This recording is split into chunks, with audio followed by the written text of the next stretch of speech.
जय श्री कृष्णा, राधे राधे।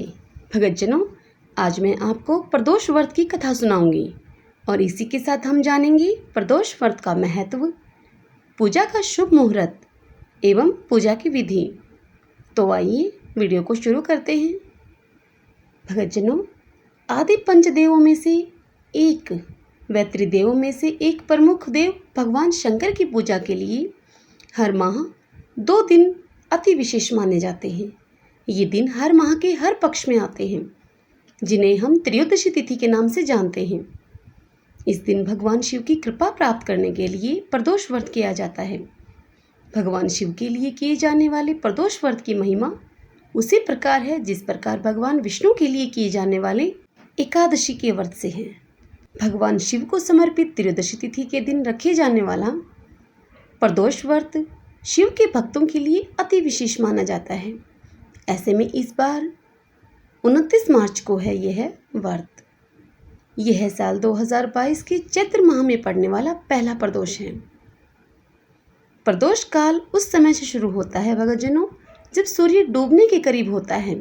ऐसे में इस बार यानी कि 29 मार्च को प्रदोष व्रत के दौरान भगवान शिव की पूजा के लिए शुभ समय रहेगा 6:37 से 8:57 के बीच यह समय रहेगा।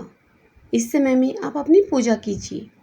भगतजनों, शास्त्र ज्ञाताओं के अनुसार इस बार चैत्र में पड़ने वाले इस प्रदोष के दिन एक और जहां इस दिन मंगलवार 29 मार्च दोपहर 2:38 तक द्वादशी रहेगी, वहीं इसके ठीक बाद इसी दिन त्रयोदशी भी लग जाएगी।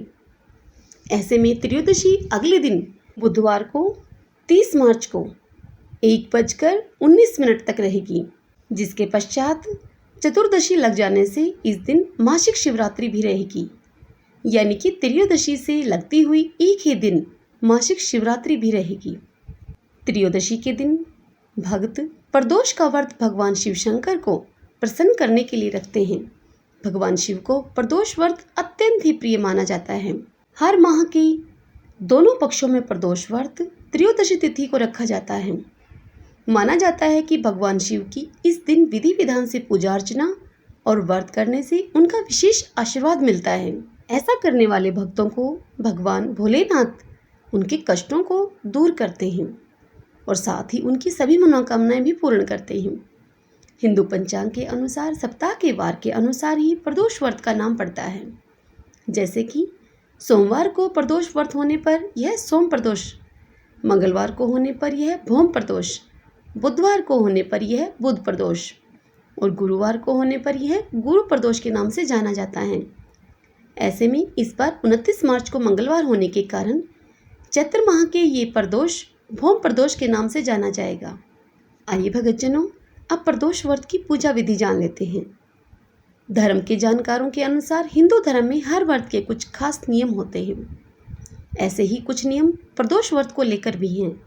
साथ ही व्रत के दौरान स्वच्छता का विशेष ध्यान रखना चाहिए।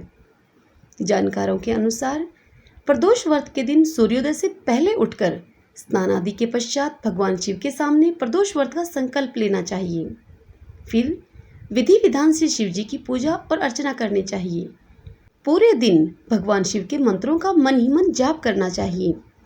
जिसके बाद प्रदोष काल में यानी कि शाम के समय एक बार फिर से स्नान आदि के पश्चात भगवान शिव की विधि विधान से पूजा की जानी चाहिए। इस दिन प्रदोष व्रत की कथा का श्रवण करने के साथ ही रुद्राक्ष की माला से शिव मंत्र का भी ज़्यादा से ज़्यादा जाप करना चाहिए।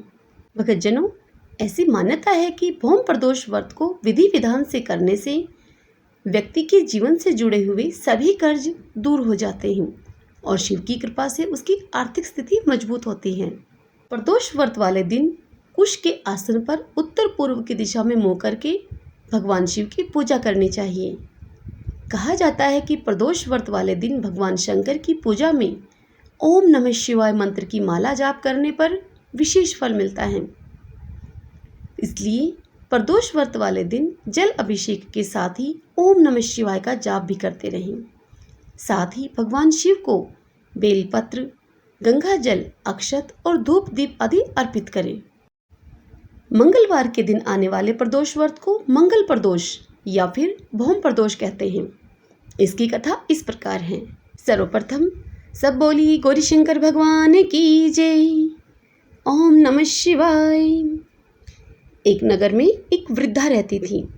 उसका एक ही पुत्र था। वृद्धा की हनुमान जी पर गहरी आस्था थी। वह प्रत्येक मंगलवार को नियम पूर्वक व्रत रखकर हनुमान जी की आराधना करती थी।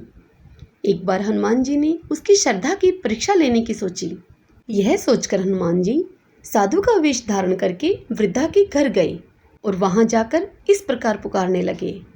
हनुमान जी बोले, है कोई हनुमान भगत जो हमारी इच्छा को पूर्ण करे।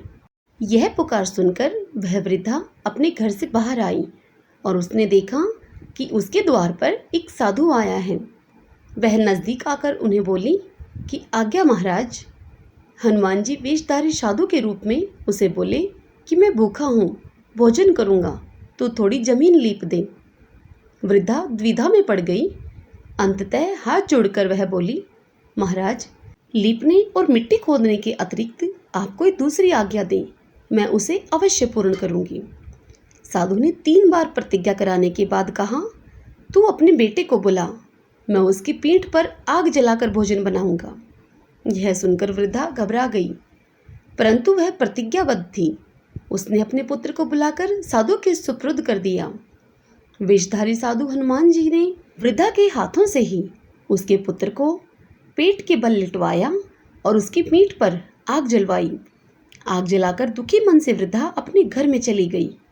इधर भोजन बनाकर साधु ने वृद्धा को बुलाकर कहा कि तुम अपने पुत्र को पुकारो ताकि वह भी आकर भोग लगा ले। इस पर वृद्धा बोली, उसका नाम लेकर मुझे और कष्ट न पहुंचाओ। वृद्धा की यह बात सुनकर साधु महाराज फिर से बोले कि मैंने तुमसे कहा ना कि अपने पुत्र को पुकारो। जब साधु महाराज वृद्धा की बात को नहीं माने, तब वृद्धा ने अपने पुत्र को आवाज लगाई। अपने पुत्र को जीवित देखकर वृद्धा को बहुत ही आश्चर्य हुआ और वह साधु के चरणों में गिर पड़ी। हनुमान जी अपने वास्तविक रूप में प्रकट हुए और वृद्धा को भक्ति का आशीर्वाद दिया। हनुमान जी वृद्धा की भक्ति से अत्यंत ही प्रसन्न हुए। सब बोली हनुमान जी महाराज की जय, गौरी शंकर भगवान की जय।